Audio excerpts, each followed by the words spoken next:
আল্লাহ আমার রব, এই রবি আমার সব। দামে দামে তুন মনে তারি অনুভব।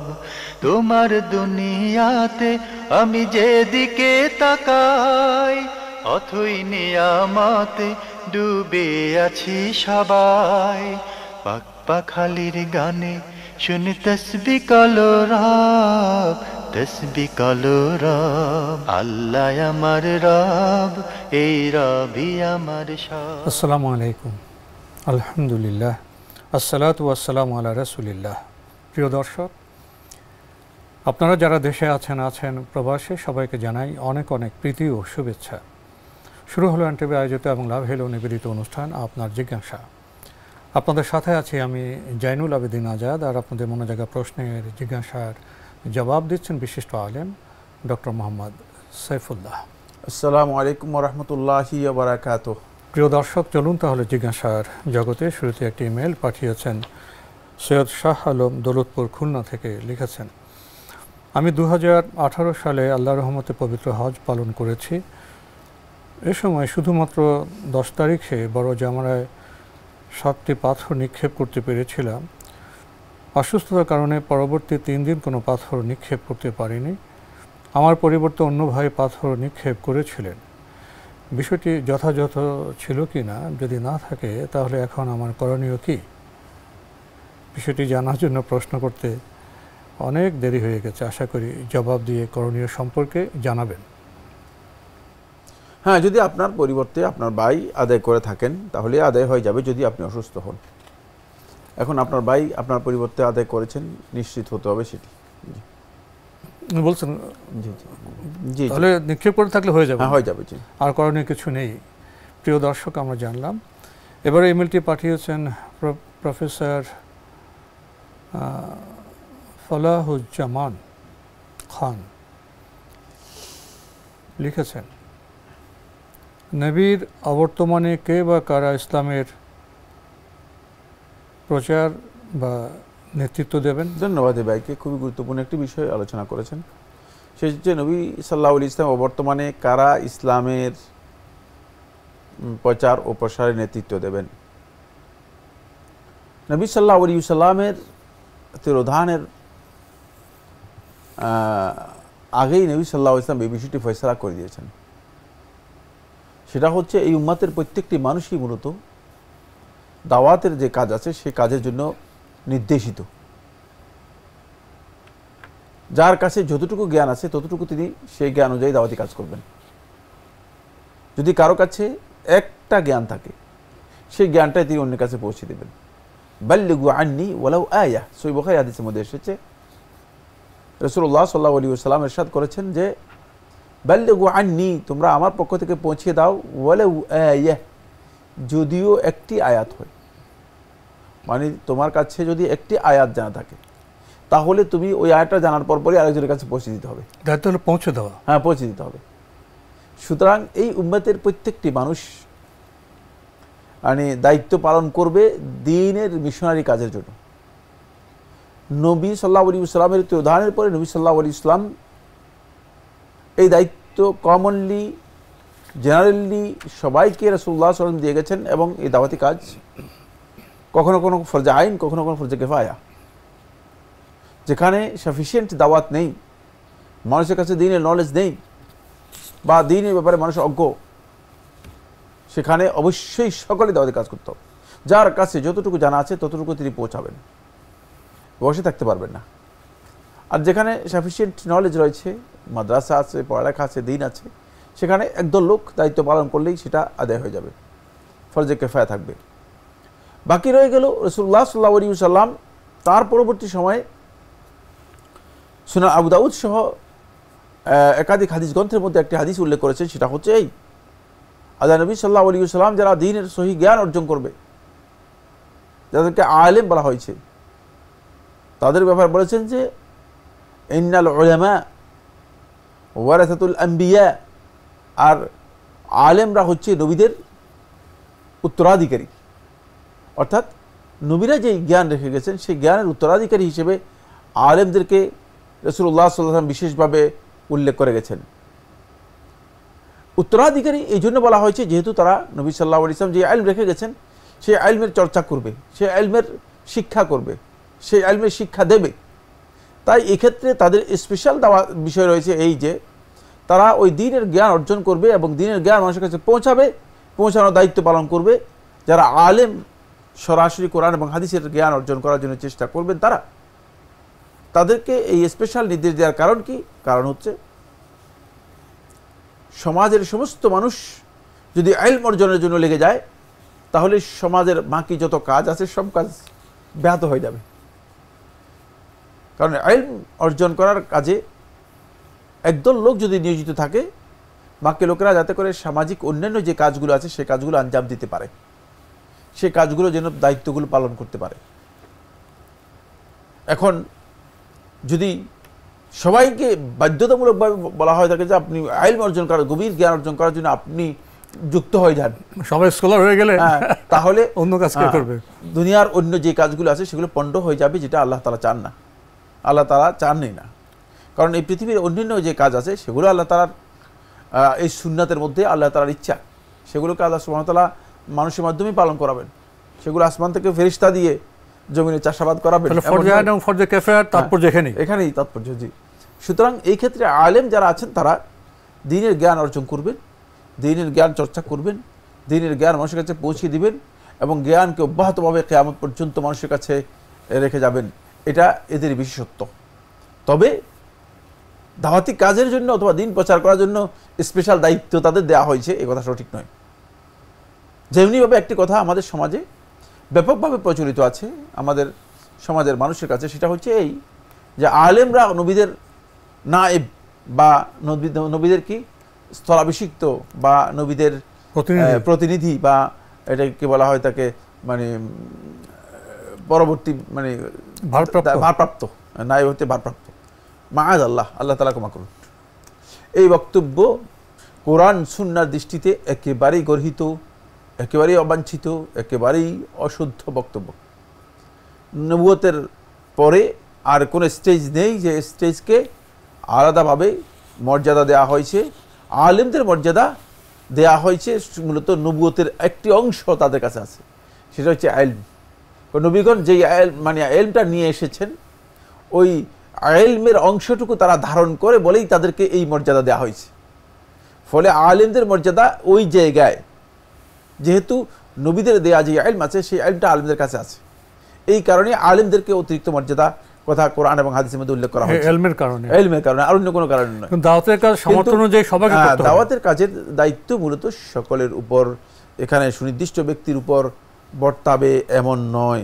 কিন্তু আমাদের সমাজে আমরা পুরোটাই একটা মিসকনসেপ্ট অথবা ভুল ধারণার মধ্যে আছি। আমরা মনে করে থাকি যে মসজিদে ইমামতি করা হুজুরের দায়িত্ব, তারপরে মসজিদে খুতবা দেয়া হুজুরের দায়িত্ব, দাওয়াতের কাজ হুজুরের দায়িত্ব, কোরআন হাদিসের কথা বলা হুজুরের দায়িত্ব, সবই হুজুরদের দায়িত্ব। আমাদের কি দায়িত্ব? আমাদের দায়িত্ব হচ্ছে হুজুরের খুশি করা। এখন যখন কোনো দায়িত্ব খুঁজে পায় না, যখন আল্লাহর বান্দা নিজের কোনো দায়িত্ব খুঁজে পায় না, তখন আল্লাহর বান্দা মনে করে যে আমার দায়িত্ব একটাই, সেটা হচ্ছে হুজুরকে খুশি করা, যেটা আসলে পুরোহিততন্ত্রের মধ্যে রয়েছে, ইসলামী চিন্তাধারার মধ্যে মোটেও নেই। যেখানে ভ্যাট দেওয়া। আমরা আসলে কিছুটা হাসতে হাসতে কিছু কথা বললাম, কিন্তু কথাগুলো গভীর তাৎপর্যপূর্ণ। এটা সমাজ পর্যবেক্ষণে নিশ্চয়ই আপনারা উপলব্ধি করবেন। এবারে ইমেলটি পাঠিয়েছেন রফিকুল হায়দার চৌধুরী। রফিক লিখেছেন, এরশাদ হচ্ছে মদের মধ্যে বিরাট ক্ষতিকর বিষয় রয়েছে, যদিও লোকদের জন্য তাতে কিছু উপকারিতাও আছে, কিন্তু উপকারিতার চেয়ে গুনাহ অনেক বেশি। সূরা বাকারা আয়াত 219। উক্ত আয়াতের সূত্র ধরে বলতে চাই, আমরা যে অ্যান্ড্রয়েড ফোন ব্যবহার করি তার অপকারিতা অল্প পরিসরে বলে শেষ করা যাবে না, যদিও তাতে কিছু উপকারিতাও আছে।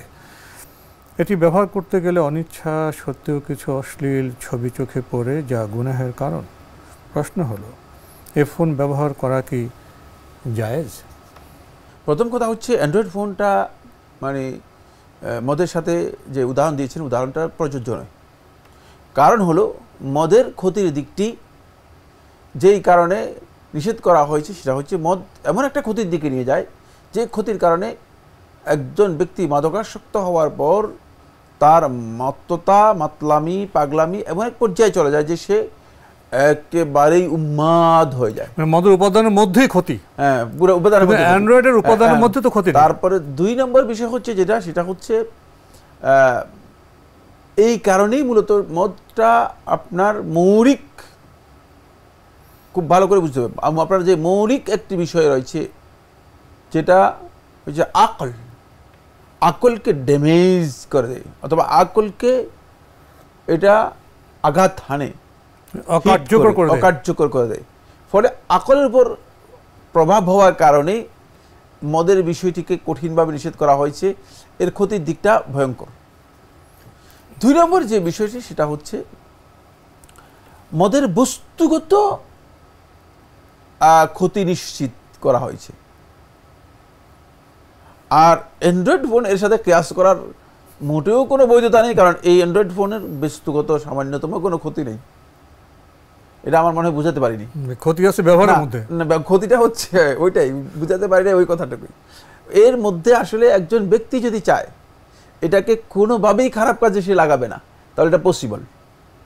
আর এটার কোনো বস্তু নেই যেটা বস্তু ব্যক্তির উপর, কোনো ব্যক্তির কোনো সত্তার উপর, ব্যক্তির কোনো অঙ্গের উপর, অথবা ব্যক্তির কোনো মানে ইন্টেলেক্টের উপর, অথবা ব্যক্তির কোনো মানে জরুরিয়াতের উপর আঘাত আনতে পারে না, এরকম ক্ষতি নেই। এটার বিজাত কোনো ক্ষতি নেই, সত্তার মধ্যে কোনো ক্ষতি নেই। এটার ক্ষতিটা হচ্ছে আপনি এটাকে কোন কাজে ব্যবহার করছেন। সুতরাং ব্যবহারের ক্ষতির বিষয়টি মদের উপর কিয়াস করে আন্দাজের উপর বললে যথেষ্ট হবে না। আরেকটি হচ্ছে এখানে কিয়াস শুদ্ধ না হওয়ার আরেকটা দিক হচ্ছে যেটা আসলে মদটা হচ্ছে মূলত ইসলামী শরীয়তে পানীয়ের অন্তর্ভুক্ত, যে পানীয়টা পান করলে আপনি নিজে ক্ষতিগ্রস্ত হবেন। কিন্তু অ্যান্ড্রয়েড ফোন যেটা, অ্যান্ড্রয়েড ফোনটা হচ্ছে এটা ওয়াসাইল, মাধ্যম। ওয়াসাইলের আসল হচ্ছে মূলত কি বৈধ। সুতরাং দুইটি আলাদা মানে ফাসিলের, আলাদা মানে জাতের, দুটি আলাদা ভিন্ন জাতের জিনিসকে একসাথে করে এনে আপনি যেই ইজতিহাদ করার চেষ্টা করেছেন সেই ইজতিহাদটি সঙ্গত জায়গায় যায়নি। আপনার এই ইজতিহাদটা হচ্ছে ফাসাদুল ইতিবার বলা হয় তাকে উসুলে পরিভাষায়, উসুলে ফিকহের পরিভাষা বলা হয় ফাসাদুল ইতিবার। মানে আপনি যেই ইজতিহাদ করেছেন ইজতিহাদটা একেবারেই মানে গ্রহণযোগ্যতার দিক থেকে ফাসেদ, একেবারেই অগ্রহণযোগ্য এবং বাতিল। কারণ হলো এটা একটা আরেকটা জিনিসের সাথে ক্যাশ করার মতো উপযুক্ততা নেই। অ্যান্ড্রয়েড ফোন যদি কেউ ব্যবহার করতে চান তিনি অবশ্যই অ্যান্ড্রয়েড ফোনের যে সমস্ত শিষ্টাচার আছে, পদ্ধতি আছে, নিয়ম নীতি আছে সেগুলো মেনেই অ্যান্ড্রয়েড ফোন ব্যবহার করবেন। আরও লিখেছেন, এরশাদ হচ্ছে সামান্য দামে আমার আয়াত বিক্রি করো না, সূরা বাকারা আয়াত 41। এখানে কাদের জন্য, কি উদ্দেশ্যে আয়াতটি বলা হয়েছে? বিক্রি করো না নয়, নগণ্য বিনিময় গ্রহণ করো না। অনুবাদের মধ্যে এই বিভ্রাটের কারণে আপনি বুঝতে ভুল হয়ে গিয়েছে। সেটা হলো এই আল্লাহ তাআলার আয়াতগুলো দিয়ে ওই বনি ইসরায়েলের লোকেরা বিভিন্নভাবে এগুলো দিয়ে ব্যবসা বাণিজ্য করত, বিনিময় গ্রহণ করত।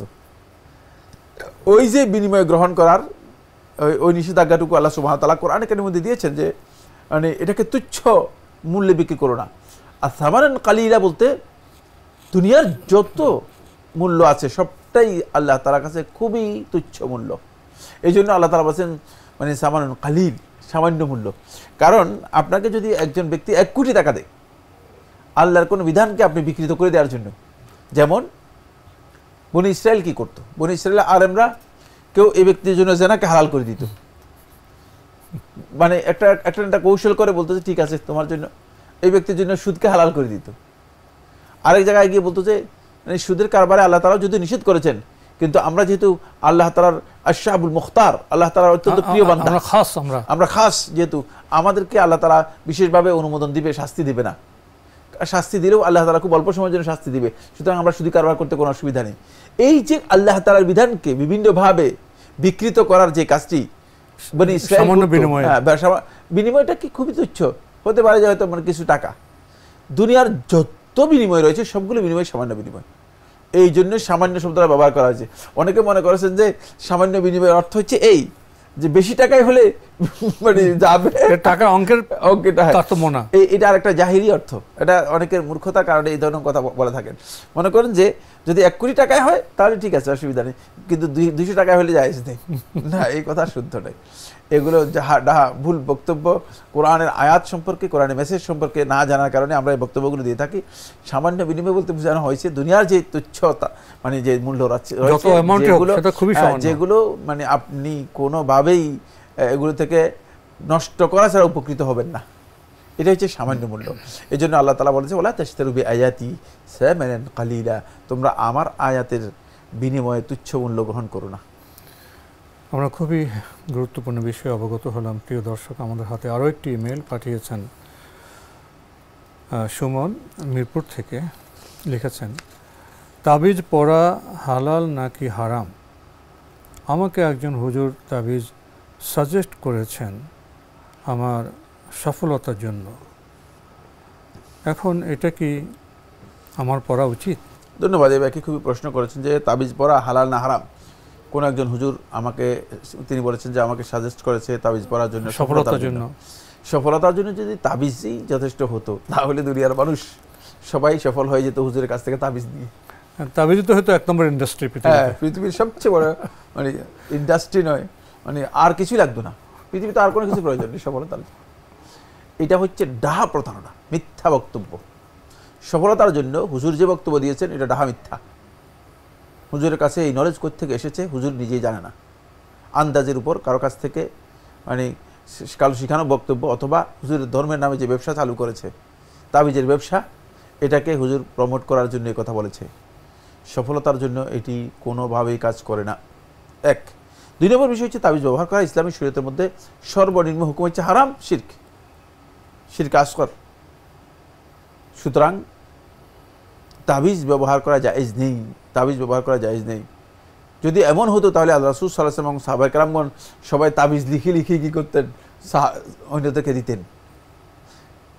রাসূলুল্লাহ সাল্লাল্লাহু আলাইহি ওয়াসাল্লাম সাহাবায়ে কেরামদেরকে দিয়ে যুদ্ধ করিয়েছেন। সাহাবায়ে কেরামরা কাফেরদের হাতে অত্যাচারিত হয়েছে, তারপরে নিহত হয়েছে। তারপরে সাহাবায়ে কেরামগণ কত যে কষ্ট করেছে, ক্ষুধার জ্বালায় সাহাবায়ে কেরামগণ পেটের মধ্যে পাথর বেঁধেছে। যদি এমন সহজ বিষয় হতো, যদি এমন একেবারে সহজলভ্য বিষয় হয়ে যেত, হাতের মুঠোর মানে ছেলের হাতের মোয়ার মতো হয়ে যেত, তাহলে আল্লাহ রাসূল সাল্লাল্লাহু আলাইহি ওয়াসাল্লাম সবাইকে তাবিজ লিখে দিতেন, তাবিজ দেখেই সব কিছু করে দিতেন না। এগুলো একেবারেই সঠিক নয়। বলবেন কোত্থেকে বলেছেন? হ্যাঁ, এর জন্য অসংখ্য দলিল রয়েছে। সরাসরি রাসূলুল্লাহ সাল্লাল্লাহু আলাইহি ওয়াসাল্লাম হাদিসের মধ্যে বলেছেন, মান তাআল্লাকা তামিমাতান ফাকাদ আশরাক, যে ব্যক্তি তাবিজ ঝুলালো সে শিরক করলো। সুতরাং এতটুকুই যথেষ্ট। যদি এই হাদিস না থাকতো তাহলে দুনিয়ার কোনো মানুষ মানে তাবিজের ব্যাপারে যদি মানে এই হাদিস না থাকতো তাহলে কিছু বলতে পারত। কিন্তু যেহেতু স্পষ্ট হাদিস, রাসূলুল্লাহ সাল্লাল্লাহু আলাইহি ওয়াসাল্লাম বলেছেন, মান তাআল্লাকা তামিমাতান ফাকাদ আশরাক। আব্দুল্লাহ ইবনে মাসউদ রাদিয়াল্লাহু বর্ণিত সহিহ হাদিসের মধ্যে এসেছে, ইন্নামা রুকা ওয়া তামাইম ওয়া তাওয়ালাতা শিরকুন। যেহেতু সুস্পষ্ট বক্তব্য এসে গিয়েছে তাবিজের ব্যাপারে, রাসূলুল্লাহ সাল্লাল্লাহু আলাইহি ওয়াসাল্লাম সেটাকে শিরক বলেছেন।